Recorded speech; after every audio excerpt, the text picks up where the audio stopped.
Madame, Monsieur, bonsoir. Urgence hydrique et dessalement au menu de questions d'actu ce soir. Tous les indicateurs convergent vers une 6e année de sécheresse au Maroc et le spectre de la soif plane dangereusement. Pour y remédier, le dessalement d'eau de mer reste aujourd'hui la solution de premier plan. En plus des 42 stations de dessalement mobiles, le Maroc compte actuellement une douzaine d'usines de dessalement et 7 stations en cours de construction ou de lancement avec une capacité de quelques 400 000 mètres cubes par jour. L'objectif étant de tripler ces capacités d'ici 6 ans. Mais force est de constater que certains projets dans le cadre du programme national d'approvisionnement en eau potable et d'irrigation 2020-2027 ont pris du retard. Du coup, pour accélérer leur concrétisation, Sa Majesté le roi Mohamed VI a présidé le 16 janvier dernier une séance de travail consacrée à cette problématique de l'eau.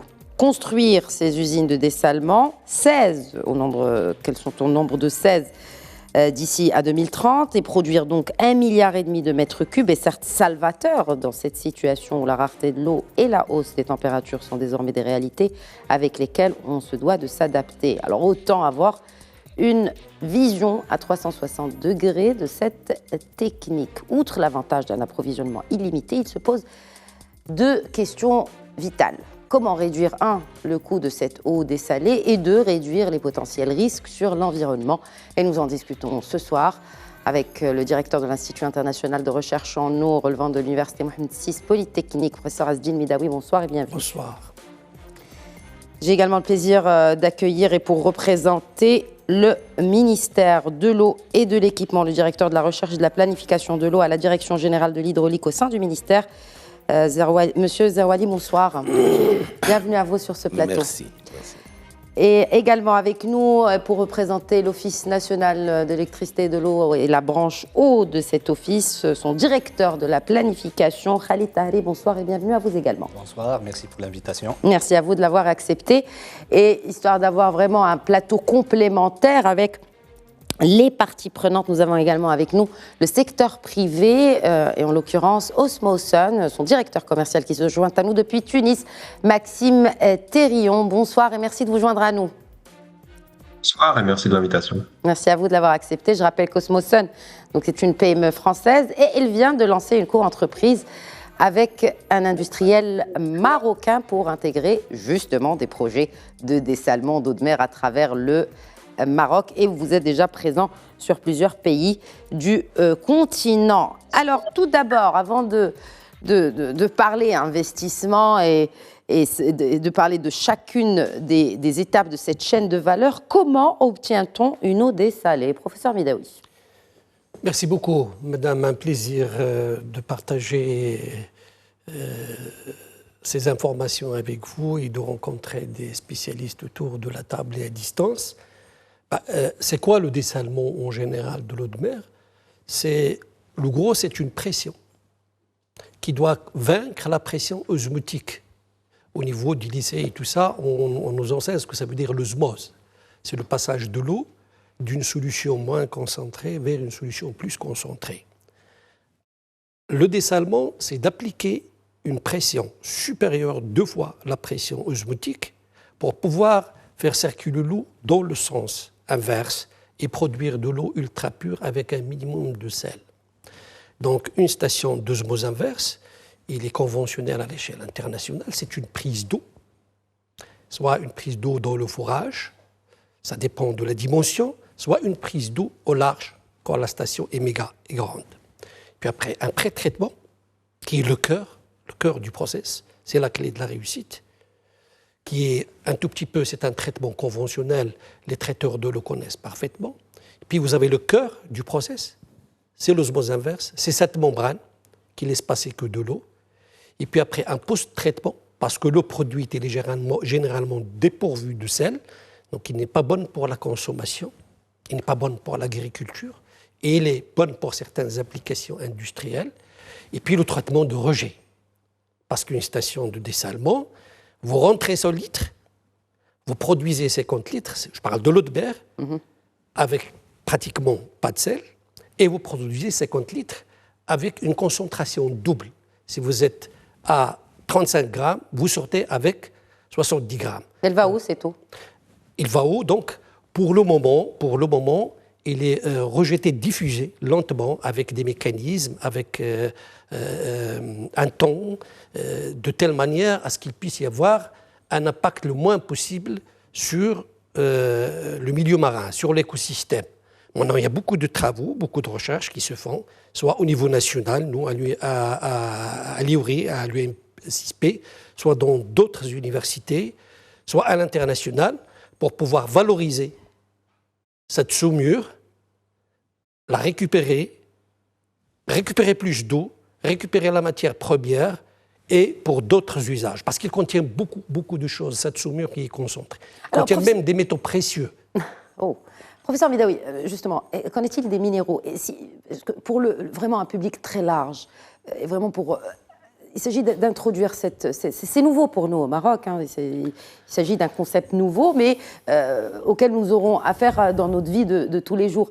Est-ce que c'est la même qualité qu'une eau conventionnelle? Est-ce que, quand je parle de qualité, est-ce qu'elle a les mêmes minéraux qu'une eau Très bien. Tout d'abord, je dois préciser que le dessalement n'est pas nouveau au Maroc. Le dessalement, il a commencé au Maroc, dans nos provinces du Sud, les années 70. Et puis, il a grimpé petit à petit avec les changements climatiques et la sécheresse qui s'est installée. Petit à petit, il est allé à Agadir, et puis maintenant, c'est Safi, c'est Jadida, c'est le Grand Casablanca, c'est le Hussima, c'est même Khnifra pour les eaux saumâtres, parce qu'on ne parle que des eaux de mer. Il y a les eaux saumâtres, également du continent, et puis ça va aller vers Nador et d'autres villes. Bon, je pense que parmi les grands points forts du Maroc depuis l'indépendance, c'est la politique de gestion de l'eau, il faut le dire. Nous sommes reconnus et connus à l'échelle mondiale par cette grande politique qui a réussi. Parce que c'est pas courant de se balader dans le continent africain, chez nos voisins, et d'ouvrir le robinet à n'importe quel moment, dans une maison, dans un hôtel, et de trouver l'eau disponible. Cette eau qui est dépourvue de sel. Je me permets de vous interrompre, mais le constat est là. Et nous ne sommes pas là pour dresser le diagnostic, mais certes, cette politique a été positive, mais nous nous retrouvons aujourd'hui dans une situation où nous n'avons pas autre choix que d'accélérer cette production d'usines de dessalement, si je peux me permettre, parce que les eaux conventionnelles manquent. Tout à fait, vous avez tout à fait raison. D'abord, je dois préciser également que c'est un problème planétaire. Ce n'est pas un problème propre au Maroc. Aujourd'hui, si on prend la quantité d'eau douce mobilisable à l'échelle de la planète et on la divise par le nombre de populations, presque 9 milliards d'habitants, nous sommes à peu près 1350 mètres cubes par habitant par an. C'est-à-dire, l'humanité, il est dans le seuil de pauvreté. Il n'est pas loin de le seuil de pauvreté, qui est 1000 mètres cubes par habitant par an. Et le stress ou bien la pénurie, c'est 600.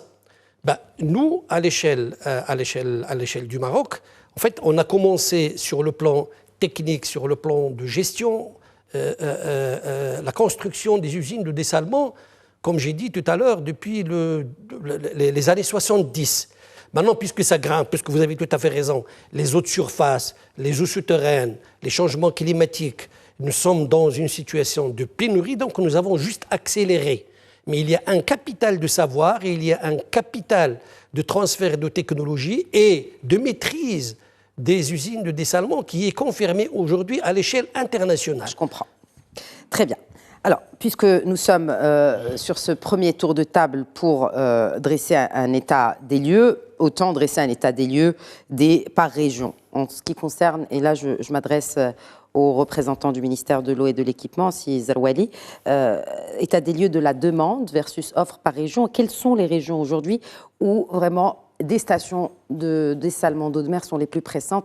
Il y a le lancement imminent de cette grande usine, la plus grande d'Afrique, celle du Grand Casablanca. Mais quelles sont les autres régions et comment on va y remédier? Très bien. Avant de répondre à cette question, permettez-moi tout simplement de rappeler que la situation de l'eau potable des villes, des centres, etc., elle est suivie. Il y a un outil de planification qui est fait. C'est-à-dire, c'est pas des choses qui sont venues d'urgence. Non, c'est pas ça. C'est-à-dire qu'il y a une demande et nous avons la projection de la population et on sait très bien les besoins en eau de la ville de Casablanca jusqu'à 2050. pratiquement toutes les villes. Et il y a une planification derrière, des infrastructures qu'il faut mettre en place pour pouvoir répondre à ces besoins. Non seulement l'eau potable, mais l'industriel pour le cas de Casa et le touristique, mais aussi pour les besoins d'irrigation. Et c'est ce qu'on appelle une gestion intégrée pour pouvoir mettre une offre qui répond aux besoins. Et ça, bon, je vous le dis, maintenant, il y a ce facteur de pénurie d'eau qui est lié à la sécheresse. Et c'est vrai, c'est la 6e année de sécheresse qu'on rentre. J'espère qu'on aura une amélioration de la situation pluviométrique les prochains jours, les prochains mois. Nous le souhaitons tous. Mais actuellement, effectivement, nous sommes en déficit d'apport de l'ordre de 84%. Et un déficit pluviométrique. Ça ne pouvait pas être planifié. Ça, voilà, on ne peut pas le planifier. Donc, il faut mettre en place les solutions. Et si on va voir maintenant pratiquement toutes les villes du Maroc, on ne va pas réfléchir au dessalement. Le dessalement, c'est la dernière solution, vu son coût. Et notre ami Silmi Daoui a parlé des années 70 pour le cas de Bouche d'Or. C'est vrai, il y avait une station de dessalement, le cas de Bouche d'Or, parce qu'à l'époque, il n'y avait pas de solution. Il y avait l'Ayoun. D'ailleurs, l'Ayoun, la ville de l'Ayoun, il y avait en fait un challenge. Faut-il exploiter les eaux souterraines qui sont loin de 90 km de la ville de l'Ayoun ou carrément mettre une station de dessalement? Et donc, il fallait faire des études technico-économiques qui ont montré que le dessalement il est plus intéressant à l'époque parce que c'est une solution, en fait, qui est durable. Donc, la station de dessalement de l'Ayoun qui est en cours c'est déjà fait. C'est déjà fait. Et justement, je rebondis un peu parce qu'actuellement, nous avons les stations qui sont en service. Nous avons 15 stations. On produit 192 millions de mètres cubes, dont 85 pour l'eau potable. Et 61 pour l'industrie, c'est essentiellement l'OCP. Et nous avons, pour les zones, pratiquement, donc nous avons dressé une cartographie de dessalement. Pratiquement toutes les villes côtières auront leur station de dessalement. Et maintenant, le langage, en fait, a changé et je pense que c'est une bonne chose parce que la ville de Casablanca, comment elle est alimentée, la ville de Casablanca? Elle est alimentée de 2 sources. Il y a le barrage Sidi Mohamed Ben Abdallah qui est à Rabat, mais cette eau, au niveau de ce barrage, elle vient de la région de Khmisset, la région de Khnefra, et la même chose pour Omar Bia. Et donc, on disait c'est une solidarité amont-aval. Parce que les gens, c'est l'eau des gens amont donc, qui est utilisée au niveau de Casablanca. Maintenant, quand on a réalisé, pratiquement nous avons réalisé les infrastructures qu'il faut, le volume qu'on peut mettre en offre, il n'est pas suffisant. Et donc, il faut une autre solution pour augmenter l'offre de l'eau. Et cette solution, ça ne peut être que le dessalement. Que représente-t-elle en termes de pourcentage par rapport à la demande? 300 millions, nous avons une station de 250 millions de mètres cubes. Elle est suffisante jusqu'à 2035, et nous avons 50 millions pour l'irrigation. Donc jusqu'à 2035, c'est une station qui va satisfaire cette demande jusqu'à l'horizon 2035. Et ça dépend aussi des années pluviométriques parce qu'il y a toujours une gestion intégrée entre les ressources en eau disponibles et la demande qui est disponible.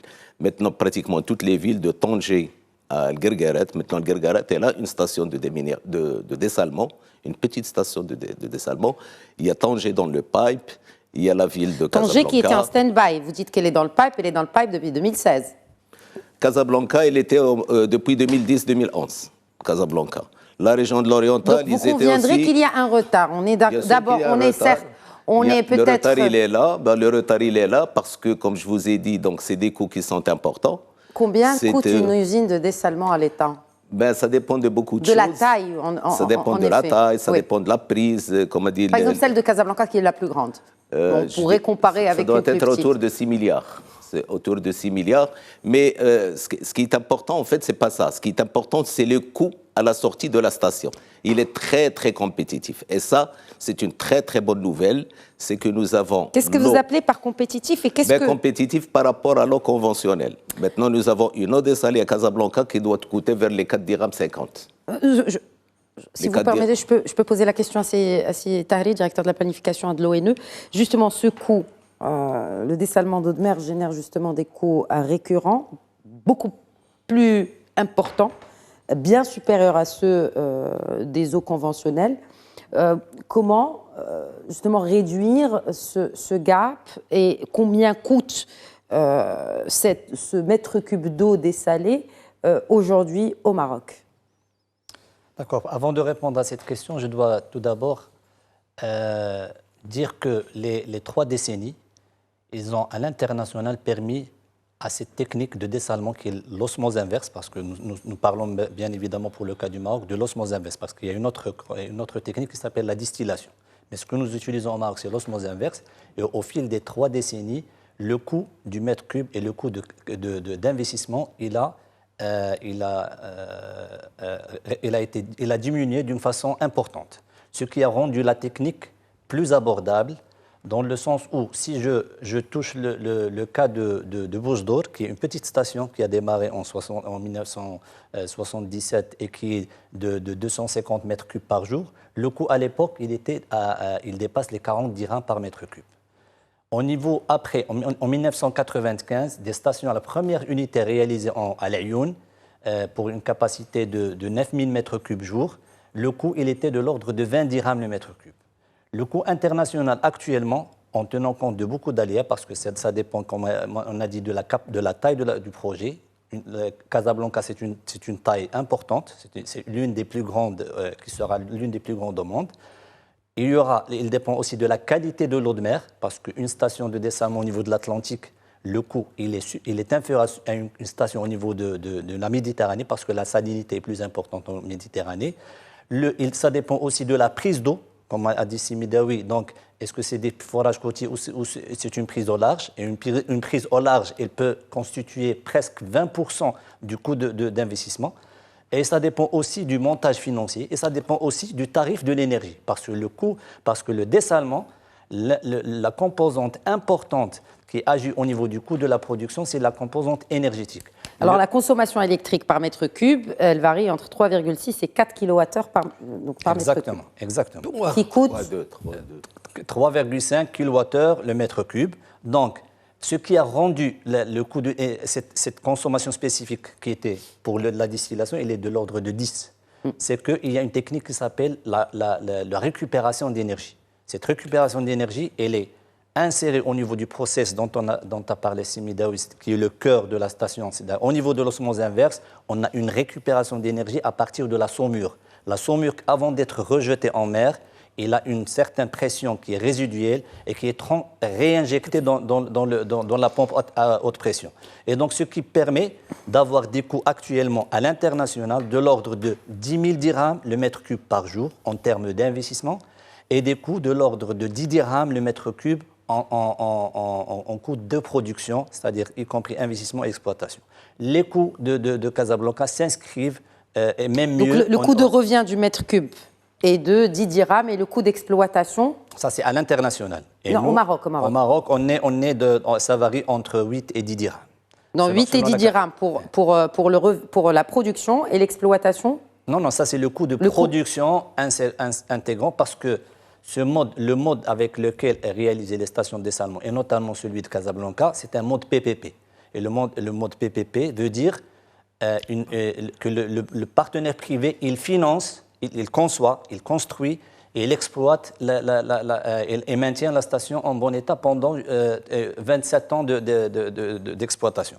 Donc ce coût, il intègre tous les intrants, l'investissement et l'exploitation. Très bien. Et la distribution? Non, lui, il s'arrête à la limite de la production et il y a un réseau de canalisation. En l'occurrence, pour Casablanca, c'est 150 km de canalisation qui va être installé pour pouvoir se raccorder aux différents systèmes actuels existants d'alimentation de Casablanca et des villes avoisinantes. Qui relèvent de l'ONE? Qui relèvent de l'ONE, pardon. Ouais. Très bien. Vous avez quelque chose à ajouter, juste une précision. Avant que je passe la parole à M. Perriand. Parce que quand vous avez le coût, vous avez deux types de coûts. Vous avez le coût d'investissement, c'est le CAPEX, et vous avez le coût de fonctionnement et d'exploitation, ce qu'on appelle également l'OPEX. C'est-à-dire, il a bien précisé que dans le coût d'investissement, c'est comme si vous voulez un camembert. Vous avez trois parties pour mesurer le coût. Vous avez le montage financier que vous avez. Il est extrêmement important parfois il peut représenter un tiers en termes d'exploitation. Généralement, à l'échelle mondiale, le coût du mètre cube, parce qu'on parle du mètre cube jour, moi je préfère toujours parler du mètre cube jour, ça dépend de la taille de la station. Mais pas pourquoi vous dites le mètre cube jour? Le mètre cube jour, si vous voulez, c'est la référence pour déterminer le coût. On dit par exemple une station moyenne de 1000 mètres cubes par jour, ben vous dites le coût va être d'investissement, il va être aux alentours de 14 000 dirhams, ça veut dire 1 euro, 1000 euros, 4. Mais généralement, à travers le monde, et d'ailleurs on le retrouve à travers les médias aujourd'hui, le prix des stations dans Casablanca. Les méga-stations, ça commence à 1000 euros, ça veut dire 11 000 jusqu'à 13 000 mètres cubes jour. Pour les grandes stations, pour les petites stations, ça augmente. Alors, en ce qui concerne le coût d'exploitation, d'investissement, l'OPEX, donc vous avez la partie énergie, qui est la plus importante, comme a dit Taheri, il peut représenter jusqu'à 65% du coût de mètre cube. Fossile. Non, la partie d'origine fossile. D'origine fossile, voilà. Il peut représenter jusqu'à 65%. Et puis vous avez la partie investissement, ça dépend comment vous avez fait votre montage. Et vous avez ce qu'on appelle l'autre, ça veut dire la maintenance, la main-d'œuvre, les réactifs et tout. Donc, mais généralement, comme a dit Taheri, le coût de dessalement a cessé de diminuer depuis 30 ans avec la récupération d'énergie et la diminution des prix des membranes, parce que ça diminue. Et aujourd'hui, on peut dire que pour une station, méga-station au-delà de 150 000 mètres cubes jour, le prix il est de l'ordre de 6 dirhams, 5 dirhams et demi, et ça peut aller jusqu'à 8 dirhams. Pour une moyenne de l'ordre de 20 000 à 50 000, on peut dire que ça va de 8 dirhams jusqu'à 15 dirhams. Pour les petites stations, ça coûte beaucoup plus. C'est pour ça que moi, je suis vraiment... Qui va prendre en charge la différence par rapport à... Ça pose vraiment ce problème de tarification, Taheri. Juste une précision concernant l'énergie, d'où elle vient. Vous avez parlé d'une énergie fossile. Eh bien, la nouveauté au niveau de la station de dessalement, c'est qu'en grande partie, elle est alimentée à partir des énergies renouvelables. Grande partie? C'est-à-dire 90%. Très bien. 90%. Et donc, justement, pour avoir un projet durable dans le temps et aussi un projet dont le coût énergétique et du coup le coût d'exploitation sera moindre.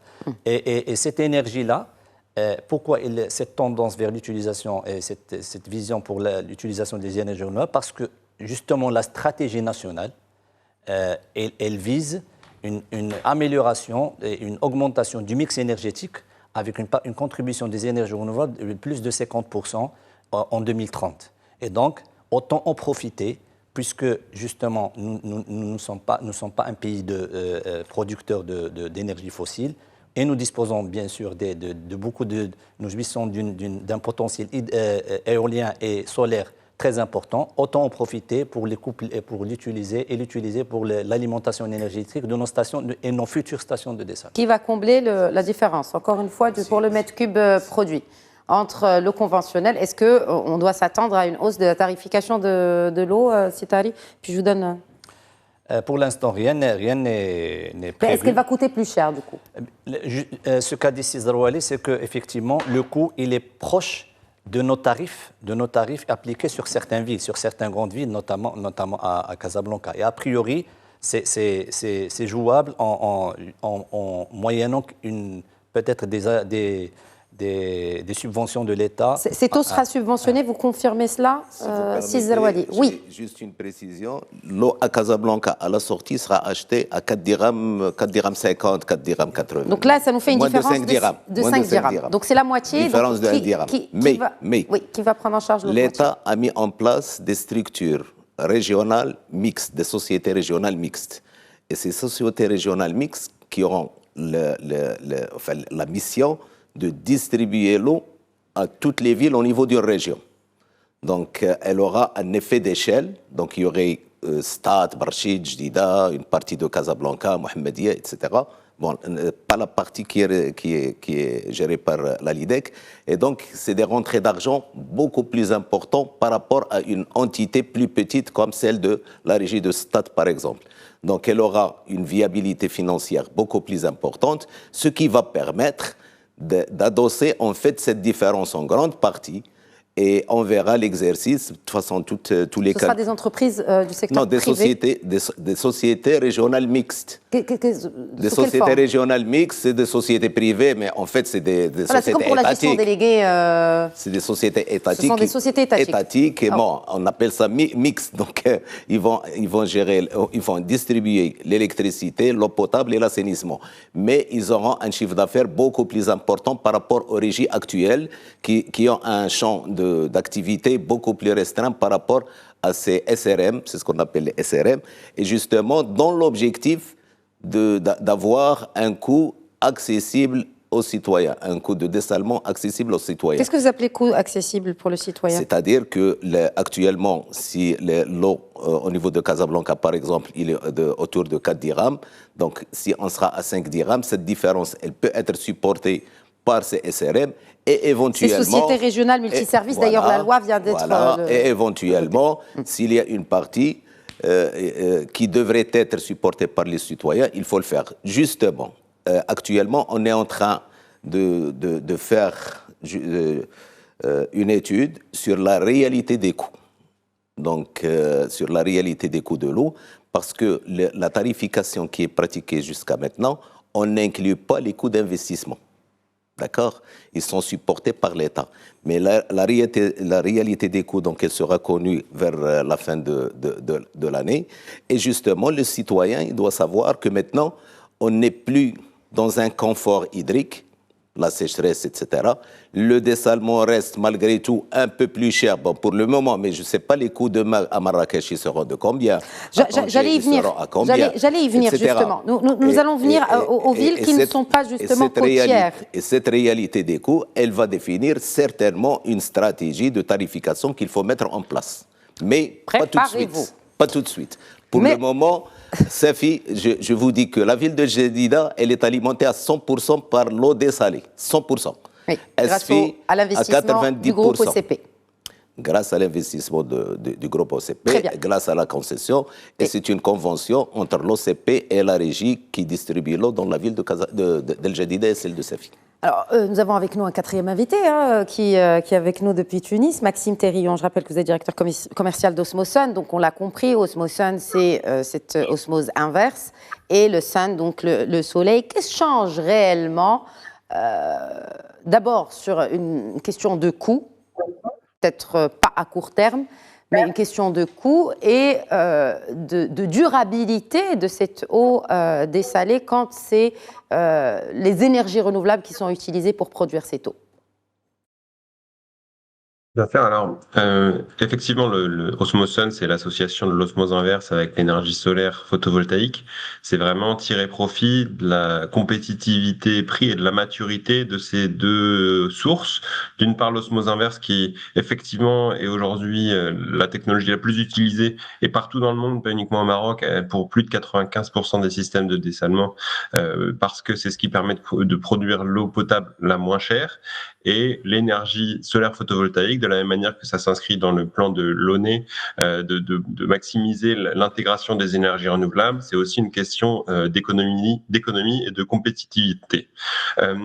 Alors, l'association des deux en direct, il faut prendre effectivement en compte des sujets qui ont été pointés du doigt tout à l'heure sur les coûts d'exploitation d'un système de dessalement.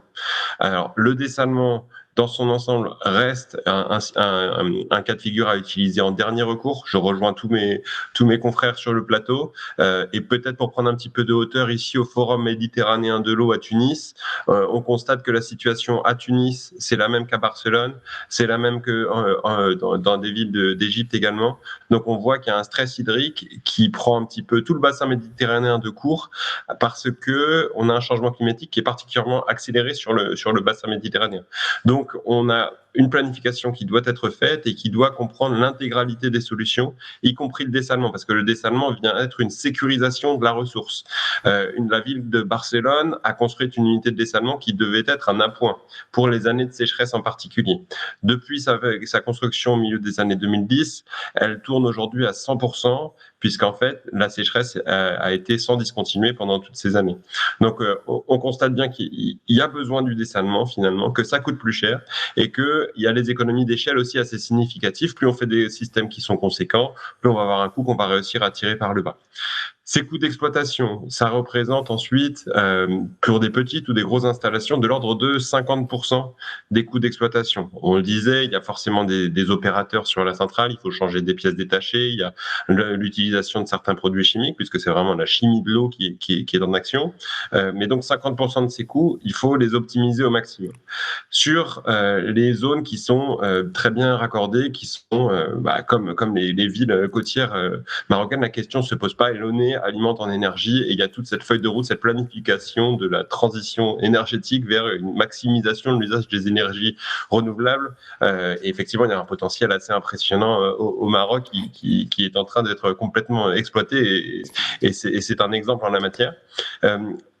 Pour les zones où il y a une distance plus importante avec les réseaux électriques ou plus éloignés encore, et c'est les sujets sur lesquels on travaille, notamment, on était encore la semaine dernière à Ben Guerir avec l'UMCSP sur des sujets de zones arides, sur des réflexions pour l'irrigation, pour des usages agricoles ou même dont Ben Guerir, justement, hein, dont cette région dans laquelle se trouve la ville de Ben Guerir.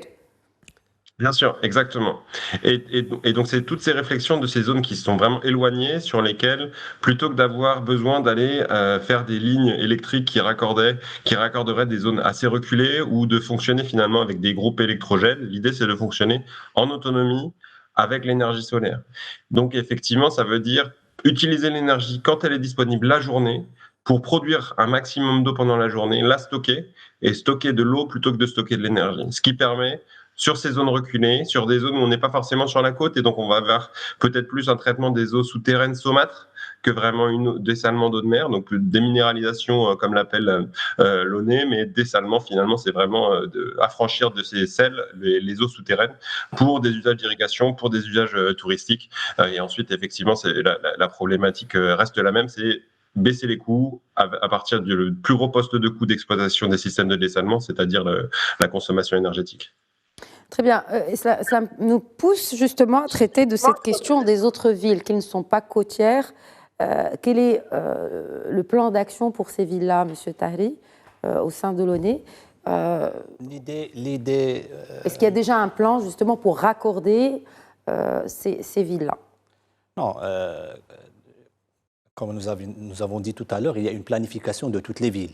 C'est-à-dire, nous ne sommes pas prévus, pris au dépourvu, parce qu'il y a les zones qui sont, je cite par exemple le cas de Zagora, il vient d'être alimenté à partir, avec un grand projet de 500 millions de dirhams, à partir du barrage Agdez, c'est-à-dire la population elle est desservie 24 sur 24.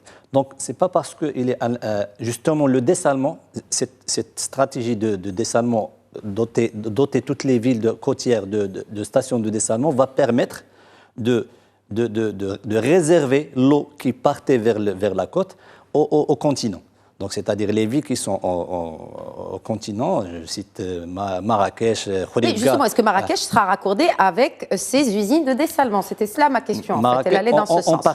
En partie, elle sera raccordée. Mais est-ce qu'elle produit assez pour couvrir toute la région du Grand Casablanca et acheminer aussi de l'eau vers... Non, pas la station de dessalement de Casablanca. La station de Casablanca. La station de dessalement de Casablanca, elle va être réservée à la région de Casablanca et les villes de Stade, Barchid et les localités avoisinantes. Il y aura d'autres stations de dessalement. Les plus proches vont desservir la ville de Marrakech. Il y aura une station à Tiznit, une station de dessalement à Essaouira, il y aura des stations de dessalement à Tantan. Actuellement, il y a une station de dessalement à Dakhla qui est en cours de construction. Donc, il y aura toute la zone côtière et même dans la Méditerranée.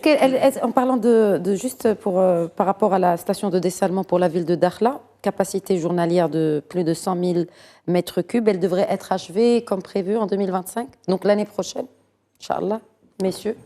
La station, elle est pilotée par le département de l'agriculture. Elle est à vocation principalement pour l'irrigation. D'accord. Et une partie va être réservée à l'eau potable. Si vous permettez, pour répondre à votre question, en fait, ça revient toujours, il y a le mot-clé de gestion.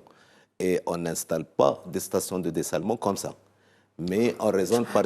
Oui, bien sûr. Non, vous avez raison de le préciser, c'est-à-dire qu'on ne choisit pas juste des villes aléatoires. Je vais vous expliquer. Donc, on raisonne par système hydraulique.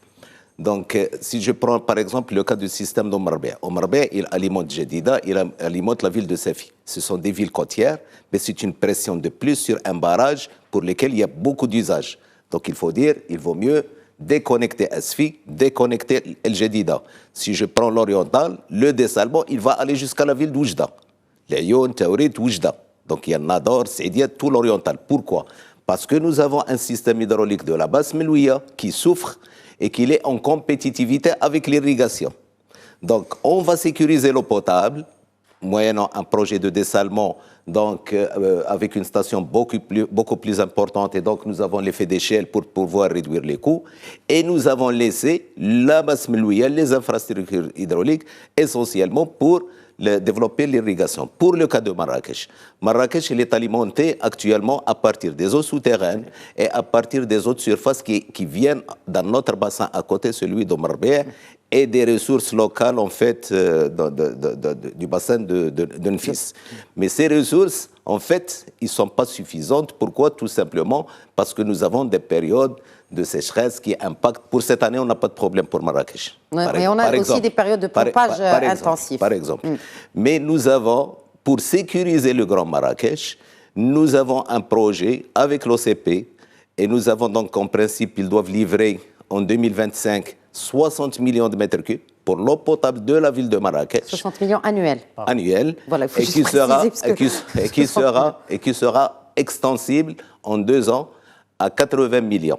Et en même temps, dans une action citoyenne de l'OCP qu'il faut saluer, c'est une action salutaire, parce que toutes les villes dans lesquelles l'OCP y est seront alimentées à partir de dessalement. Donc on aura 10 millions entre Ben Guerir et Youssoufia, ils seront alimentés à partir de cette conduite qui va venir depuis Safi jusqu'à Ben Guerir, jusqu'à Youssoufia. Tout ça, c'est le dessalement, avec une partie industrielle. Et le reste, les 60 millions 2025, 80 millions 2027, ils vont renforcer l'eau potable de Marrakech. Actuellement, pour Marrakech, nous sommes autour de 100 millions. Grand maximum 100 millions de mètres cubes. Mais c'est une aubaine. Donc on aura une sécurisation de la ville de Marrakech à partir du dessalement, avec toutes les mesures qui sont prises. De 80% des besoins? 80 millions. Non, c'est 80% pratiquement, oui. C'est ça. Parce que si les besoins que de la ville, on ne parle pas de la région, on parle de la ville de Marrakech. Du Grand Marrakech. C'est 100 millions. C'est 100 millions. Donc 80 millions, c'est 80%, c'est pratiquement, c'est une aubaine, comme je vous dis, donc elle va permettre de sécuriser l'eau potable de la ville de Marrakech, mais mieux encore, on aura, si vous voulez, une amélioration du taux de la garantie de la desserte des eaux destinées à l'irrigation. C'est-à-dire, si l'irrigation, on ne donne rien maintenant, demain, une fois Marrakech déconnecté, on aura l'eau dessalée pour la ville de Marrakech, on aura de l'eau pour l'irrigation, pour développer l'irrigation. D'où l'importance de ces PPP, de ces partenariats publics-privés. Professeur Midaoui, peut-être une information complémentaire avec vous, je vous pose une question par rapport aux énergies renouvelables. Tout à fait, parce que vous avez parlé du continent. Vous avez parlé du continent. Il y a déjà de l'expérience. La ville de Khenefara, il est alimenté par de la déminéralisation. Moi, je préfère, quand il s'agit des eaux saumâtres, parler plutôt de la déminéralisation et non pas du dessalement, avec quand même une capacité de 30 000, c'est ça, 30 000 mètres cubes jour. Vous avez parlé de Ben Guerir, vous avez parlé de Marrakech et ainsi de suite. Il faut savoir que juste à côté de Ben Guerir, à 20-25 km, il y a quand même un grand réservoir d'eau que nous sommes en train d'estimer au sein de l'UM6P, sur sa durabilité, sur la quantité, sur son évolution, qui est saumâtre, avec une salinité qui va de 1,5 jusqu'à 40-45, pratiquement l'eau de mer. Que représente cette réserve? Juste pour qu'on comprenne cet avantage. Vous êtes en train de l'estimer, mais on est dans une... Marjet el-Msejoun, c'est à mi-chemin entre Ben Guerir et Qalat Saragna. Donc les travaux en partenariat avec le ministère de l'Équipement et de l'Eau sur une convention générale sont bien avancées en ce qui concerne l'estimation de la quantité d'eau souterraine qui se trouve dans cette région. Et qui est importante. A priori, les premiers résultats sont très encourageants. Et la deuxième partie, c'est le dessalement, c'est la déminéralisation. Nous avons opté pour plusieurs technologies parce qu'il n'y a pas que l'osmose inverse dans le membranaire. Il y a l'osmose inverse, il y a l'électrodialyse, qui est très compétitive pour des salinités inférieures à 4-5 grammes par litre. Compétitive aussi en termes de consommation d'énergie. En termes de coût d'énergie et tout. Et puis vous avez la nanofiltration, qui est une troisième technologie qui est très spécifique pour certains osomâtres. L'électrodialyse et la nanofiltration, ils ne sont pas valables pour l'eau de mer. Les premières technologies qui ont été utilisées par l'armée dans les navires les années 60, c'est l'électrodialyse. Il n'y avait pas l'osmose inverse. C'est l'électrodialyse. Mais c'est très coûteux au point de vue énergétique. Et puis après l'apparition des membranes cellulosiques polyamides, aujourd'hui, le marché mondial, pratiquement c'est 65% des installations dans le monde, c'est l'osmose inverse, l'eau de mer. Pour les osomâtres, je vous dis, l'alternative, nous avons déjà de l'expérience, l'UNI on en a, l'OCP on en a, c'est les osomâtres du continent. Il y en a, il faut les explorer, il faut les traiter parce qu'ils ne servent à rien. Ils ne servent à rien parce qu'on ne peut pas les distribuer pour l'eau potable, ni pour l'agriculture, et ainsi de suite. Donc il y a tout un travail qui est en train de se faire au niveau de l'EM6 et de l'OCP, pour pouvoir répondre à la problématique de la région et également répondre individuellement pour les agriculteurs et les fermes. Ça veut dire nous avons opté pour ce que vous avez dit tout à l'heure, des installations d'osmose inverse ou d'électrodialyse ou de la nanofiltration, ça dépend, conteneurisées et mobiles. Nous sommes en train de travailler sur ça. J'ajouterai juste un point pour confirmer ce que dit Zrouali, c'est que les deux grands opérateurs du Maroc, c'est l'Office chérifien des phosphates et l'Office national de l'électricité et de l'eau, branche eau. Vous avez posé une question tout à l'heure sur la qualité de l'eau produite. Je vous assure que c'est très bien contrôlé, c'est potable, c'est minéralisé. C'est la minéralisation qu'il faut. Parce qu'on rééquilibre. Et qui coûte. Non, ça coûte. Est-ce qu'on reminéralise au Maroc? Madame, l'eau n'a pas de prix. L'eau n'a pas de prix. Quand on n'en a pas, mais il faut. Comme a dit Zrouali, on n'y va pas. On n'y va pas faire du dessalement quand on a de l'eau conventionnelle. Oui, on fait du dessalement quand on ne peut même pas transporter de l'eau. Quand on a un problème, soit on fait de la rationalisation, on construit les barrages, ce que nous avons fait depuis l'indépendance. On fait tout cela, ça fait partie du plan d'urgence. Et l'utilisation des ressources non conventionnelles. On fait tout cela, ça fait partie du plan d'urgence. C'est aussi des mesures drastiques qui ont été prises par les autorités marocaines, après notamment cette réunion qui a été présidée par le souverain à la mi-janvier dernier. Juste un dernier mot, très rapidement, puisqu'il a parlé de l'OCP. Aujourd'hui, je suis très ravi de voir que pratiquement, aujourd'hui, l'OCP est à 90% de ses besoins en eau par du non conventionnel, le dessalement et la réutilisation des eaux usées. Dans les 2 prochaines années, l'OCP prendra tous ses besoins en eau. Aujourd'hui, à Safi, c'est le cas. 100% des besoins pour le complexe chimique de Safi, c'est du dessalement. Demain, d'ici 2 années, aujourd'hui 90, d'ici 2 années, on va être à 100%. Très bien. Alors, juste... Bon, la question, elle concerne l'ONE aussi. Où se situe la politique de l'eau dans celle des énergies renouvelables? Est-ce qu'on a aujourd'hui cette branche eau dans la stratégie nationale des énergies renouvelables? Parce que, visiblement, on aura besoin de beaucoup de stations qui sont en cours de réalisation et il faudra bien les alimenter en énergie, et notamment en énergie renouvelable. Et vous avez dit tout à l'heure que c'est l'essentiel de l'énergie qui sera utilisée pour produire de cette eau.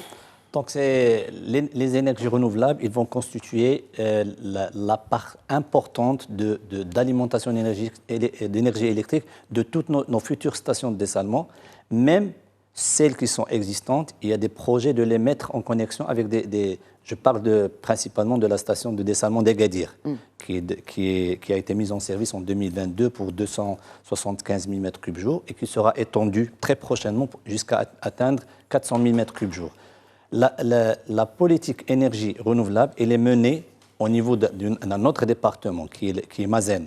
Est-ce que vous travaillez justement en concert avec... Bien sûr. Il y a une loi. Il y a des lois qui gèrent tout ça. Il y a des lois pour l'autoproduction et il y a des lois qui permettent au secteur privé de s'installer au Maroc pour produire de l'énergie renouvelable. Et il appartient à ces opérateurs de l'eau, quand ils viennent faire leur offre et s'installer et se raccorder, à se rapprocher de ces partenaires, de ces opérateurs privés qui sont installés et qui ont une relation directe avec le distributeur national qui est l'ONI Branche Électricité. Et il y a des contrats d'achat.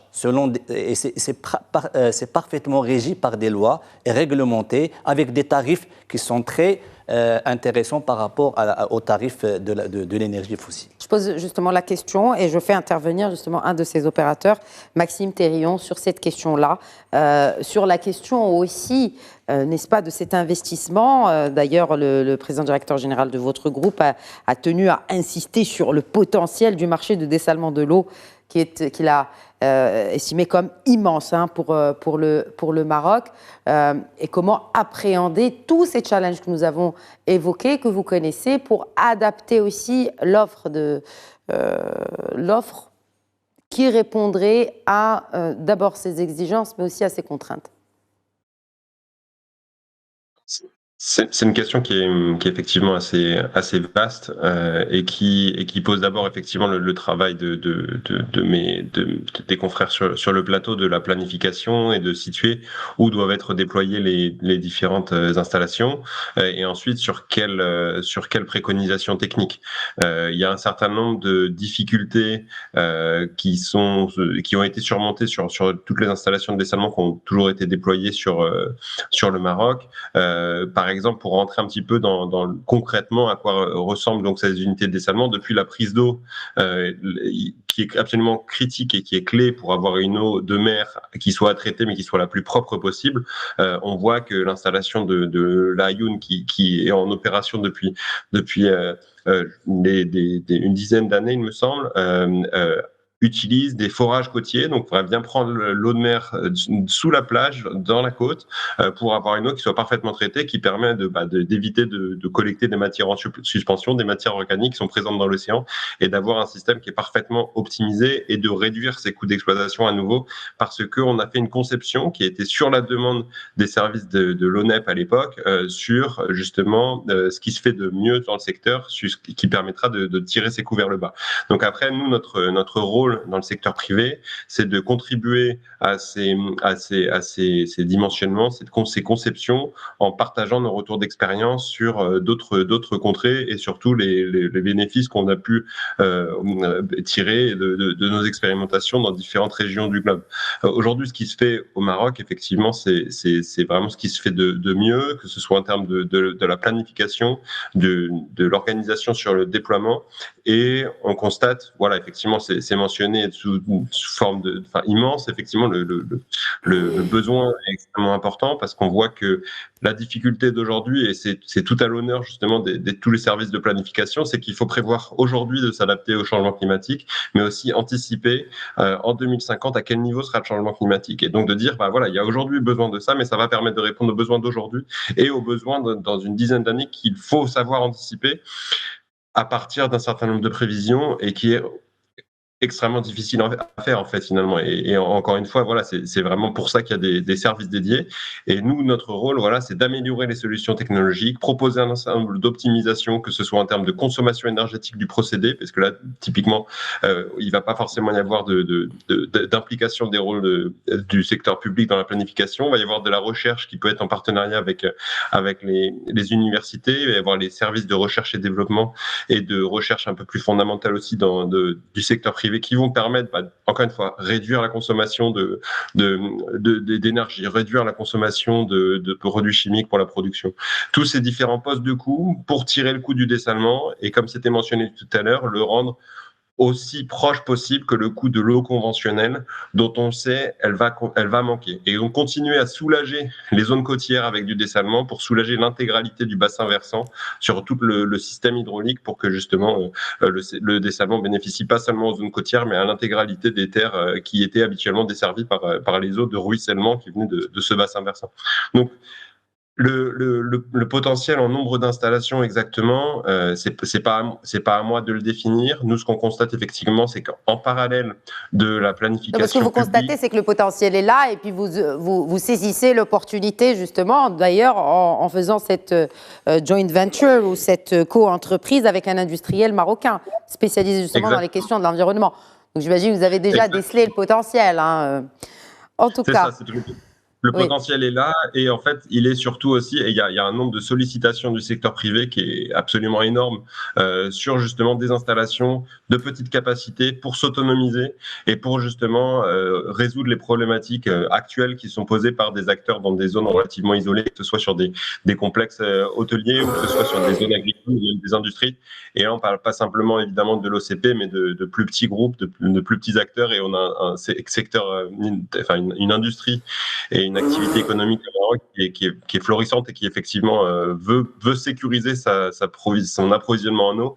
Et aujourd'hui, c'est le cas au Maroc, mais c'est le cas dans tous les pays où on travaille, il y a une véritable prise de conscience du risque eau et de l'impact sur l'activité économique s'il n'y a pas d'eau, et qui est complètement dramatique pour les industries. Donc il y a cette volonté de s'affranchir de ce risque au maximum, tout en effectivement se reposant sur les services publics lorsqu'ils sont accessibles. Quand on est sur des zones agricoles immenses et éloignées, c'est pas forcément le cas. Merci beaucoup, merci Maxime Thérillon, merci d'avoir répondu à nos questions. Mes remerciements vont également à M. Zelwadi de la Direction Générale de l'Hydraulique au sein du ministère de l'Eau et de l'Équipement. Peut-être un dernier mot sur cette année 2024 que nous entamons. Bien sûr, les prières pour qu'il pleuve, mais aussi...